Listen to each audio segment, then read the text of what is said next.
As The Money Burns is an original podcast by Nikki Woodard. Based on historical research, this is a deep exploration into what happened to a set of actual heirs and heiresses to some of America's most famous fortunes when the Great Depression hits. Each episode has 3 primary sections. Section 1 is a narrative story. Section 2 goes deeper into the historical facts. Section 3 focuses on contemporary, emotional, and personal connections. Story recap. Jakey Astor turns 21 and gains a fortune, while Doris Duke flirts with new potential mates. Now back to As the Money Burns. Kissless.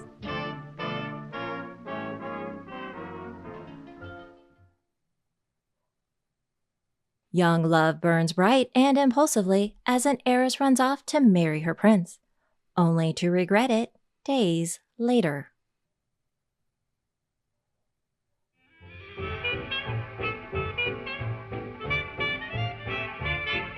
Section 1. Story.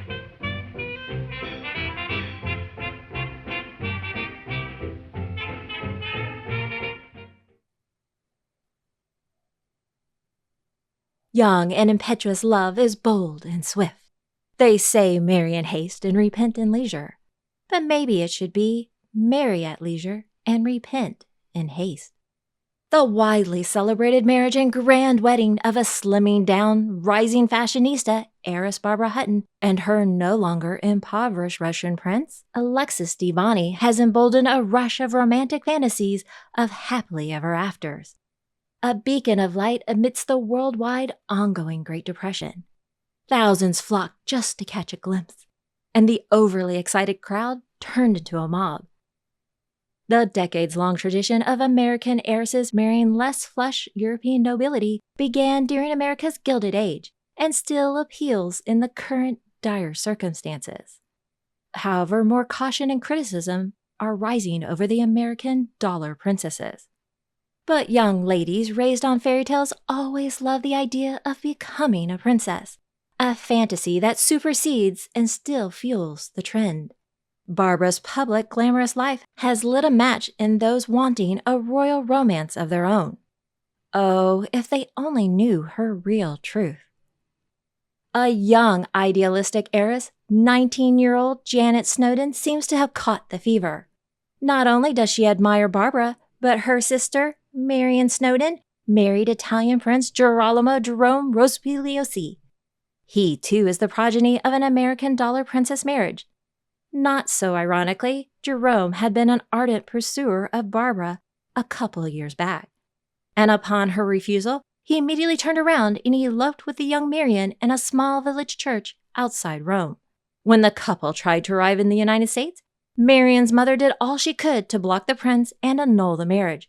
Marion had been underage, technically a minor, unable to give consent in the United States. Despite the protest and court cases, Prince Jerome and Marion have remained happily married, with her mother eventually relenting to the match. Now Prince Jerome introduces his sister-in-law Janet to his friend, the dashing brown-eyed 25-year-old Italian Prince Don Francesco di Siriano Caravita of Naples, an Italian sportsman, racer, and descendant from a centuries-old Italian royal family, and son of his princely father's second marriage to the former family governess. Prince Jerome introduces Janet to Prince Caravita aboard the Italian ocean liner Rex when the latter arrives in America. The foursome spent a night on the town, with the instant couple dancing over a dozen dances, either at a champagne party or a speakeasy. Mind you, prohibition is still in force, though waning. Within an hour, Prince Caravita proposes to Janet, and she accepts. Thursday, August 17, 1933, Manhattan. The next day, Janet phones her mother in Newport. As the excitable heiress attempts to deliver the news, Mrs. Davidson replies, "Don't tell me it is that whippersnapper Italian princeling that has just landed."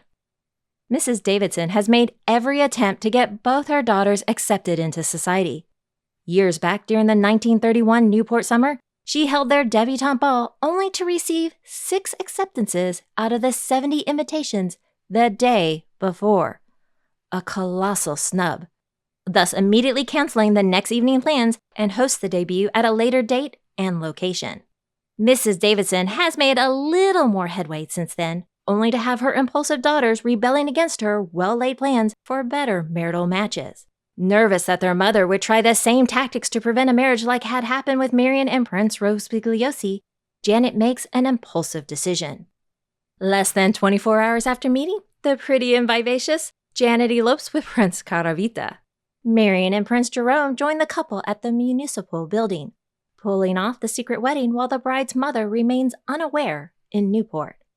Quickly, and by the next day, the press grabs onto the story. Publicly, Janet claims to have known her prince for 5 years, having met and had a small, rather chaste, romantic friendship while she attended school in Florence, Italy. They spend their first 2 nights at Princess Marian and Prince Jerome's Manhattan apartment. By the 3rd day, the newlyweds headed to Westchester, and by the 4th night, they checked into the Savoy Plaza Hotel. By the 5th night, Janet flees to Allerton House for Women, where no man passes beyond the mezzanine. Monday, August 21st, 1933. Janet announces her intention to annul her marriage. Even Marian is surprised by her younger sister's sudden change of heart. Janet claims her quick marriage was entered in fraud. Prince Caravita claims he has plenty of money and castles in Italy and promises her a monthly allowance of $300. In 2024, that's about $7,276. After their nuptials, he confesses that he lives on an allowance governed by his own mother. Furthermore, Janet claims that his kisses left her feeling cold and that as a lover, he simply wasn't there. She insists that they had not consummated their marriage within their brief period together. The newspapers grab a hold of the Kissless tidbit and ask if the lover is a flop. Hurt and a bit ego-bruised, Prince Caravita suspects that Janet is on the rebound and in love with another, Prince John de Braganza, a pretender to the throne of Portugal and son of the popular widow and former American dollar princess Anita Stewart de Braganza, who still makes her way around Newport and other elite spots. Thursday, August 25th, 1933. Janet quickly heads to her mother, Mrs. Walter Sherman Davidson, in Poland Springs, Maine. Together, they will work to get the marriage annulled. There, a letter arrives to the hotel and is delivered to stepfather, Commander Walter Sherman Davidson. The letter threatens to kidnap Janet and take her to Italy to reconcile with her husband. Immediately, the sheriff is notified and protection is provided. The letter is believed to be associated with a New York gang. It is written in good English and contains one odd phrase, "Thus spake Zarathustra," hence referencing the title of a work by Nietzsche. Janet seems unconcerned with the threat, while her parents are more cautious. Saturday, August 26, 1933. Janet and her parents head back to Manhattan. Janet's guardian, Mrs. Edith Crockett, accompanies her and will file the suit for annulment to be heard in Westchester and Manhattan courts for future review by New York Supreme Court Justice George Taylor, Jr. In his defense, Prince Caravita claims there was no fraud on his part. He does love her and takes marriage seriously, and hints that it was not kissless. However, he quips it is best not to argue with such a lovely lady. Janet is hoping that lying on her marriage certificate, claiming she was 23 and in fact not her actual 19 years of age, will provide a reasonable defense. Future hint?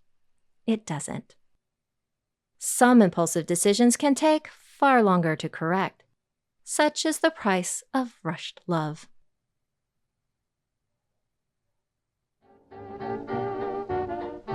Section 2, History and Historiography.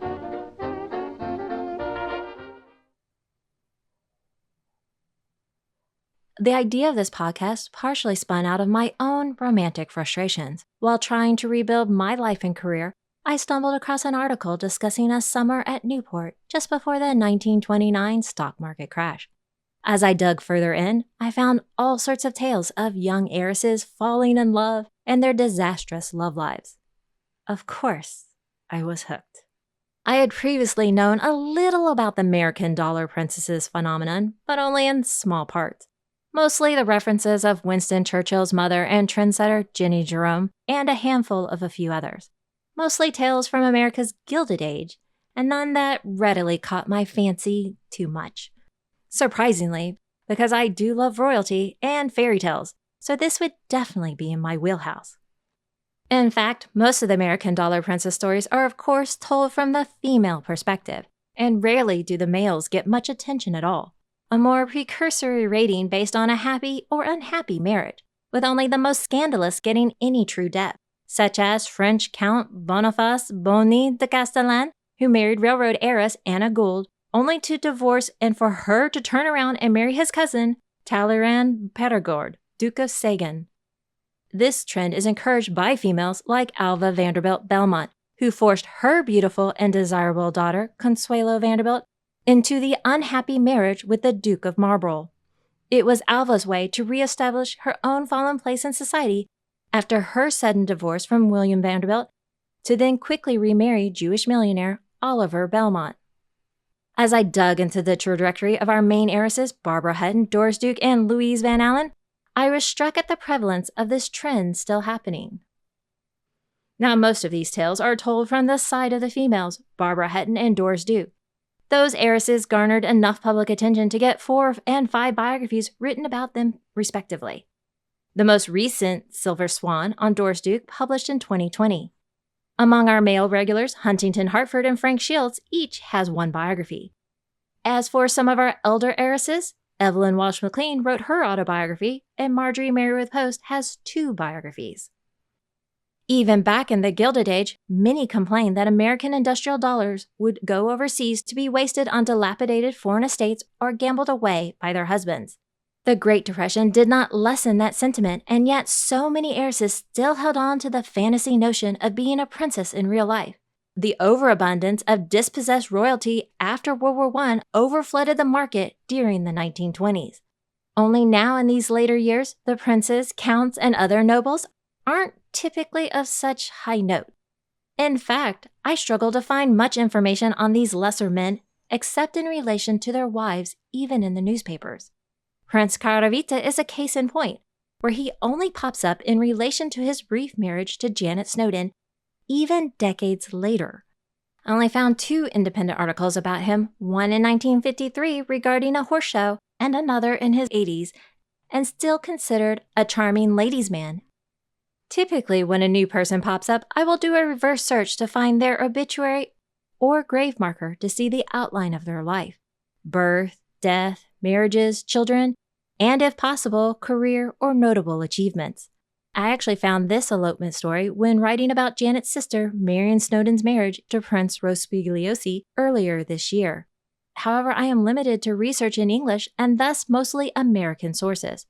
So for those living or dying abroad, and especially in non-English countries, it is nearly impossible for me to locate and confirm similar information.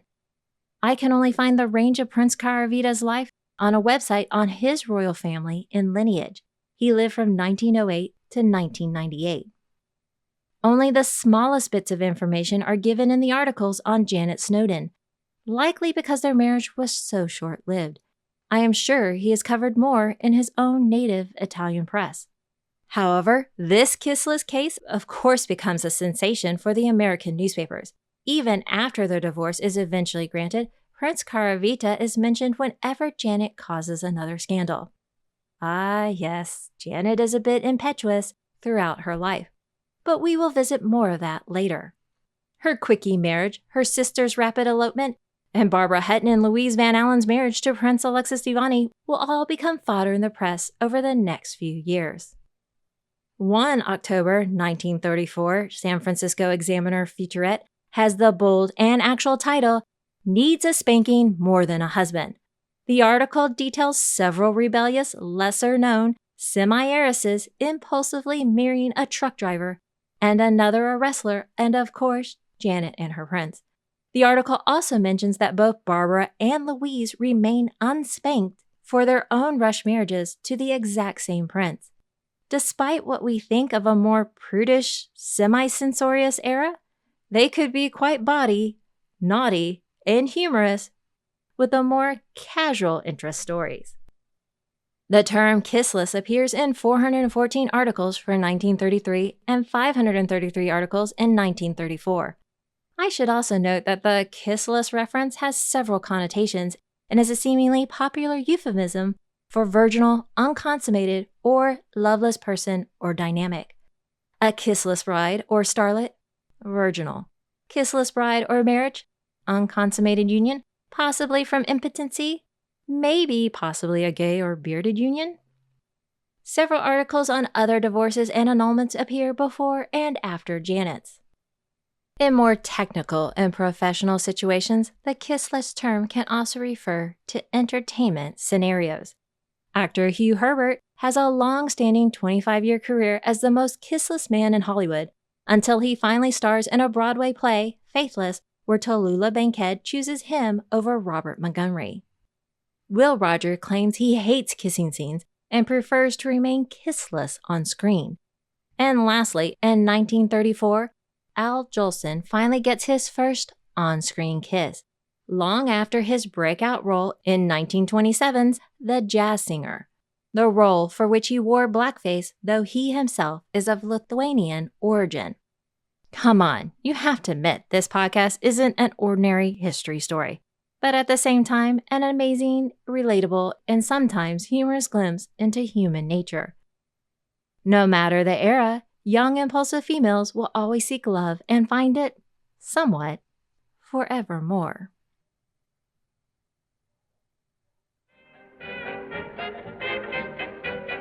Section 3. Contemporary and Personal Relevance.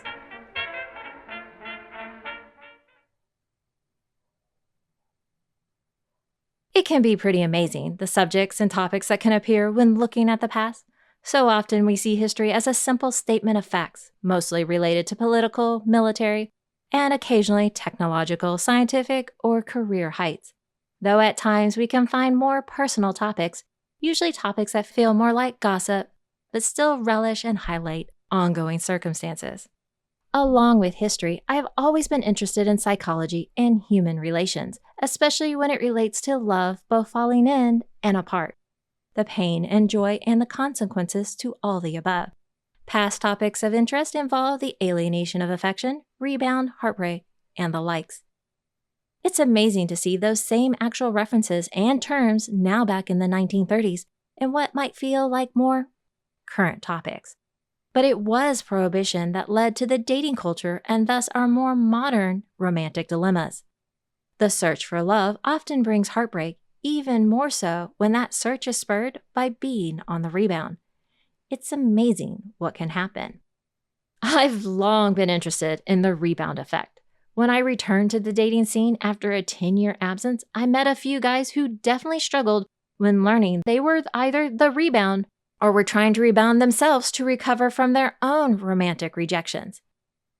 The first guy I dated after my divorce had his own tailspin when he discovered his newly ex-wife's very elongated blogs and vines, only to find out he himself had been her rebound.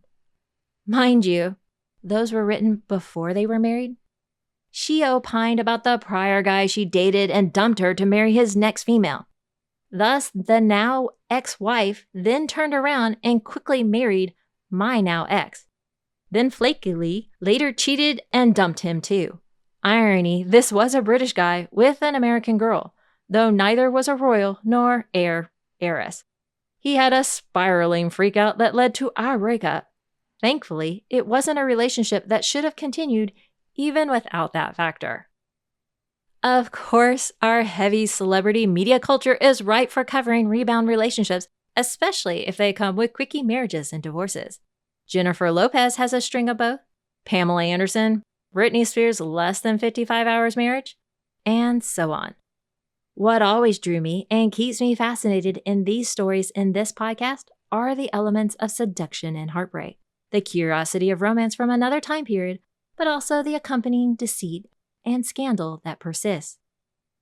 When love and fortune mix, heartbreak often follows.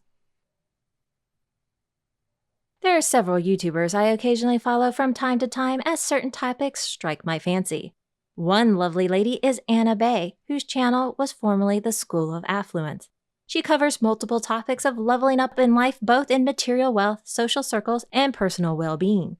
Recently, she has taken a bit of a turn to focus on a calmer, less glamorous life and downsizing away from the more frenetic high life. She and her husband have relocated to a more ranch life existence. If you have interest in more of her earlier lifestyle work, or why she is going through recent changes, check out Anna Bay Official YouTube channel. Links in the notes and transcript. If you enjoy As the Money Burns, then please share, like, and subscribe.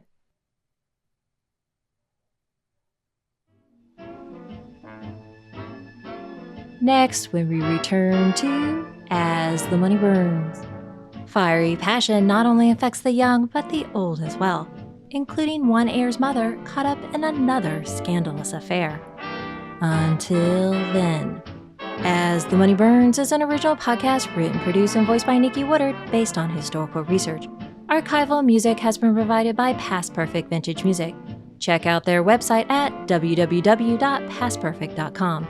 Please come visit us at As the Money Burns via GoodPods X, formerly Twitter, Facebook, now Meta, or Instagram. Transcripts, timeline, episode guide, and character bios are available at asthemoneyburns.com.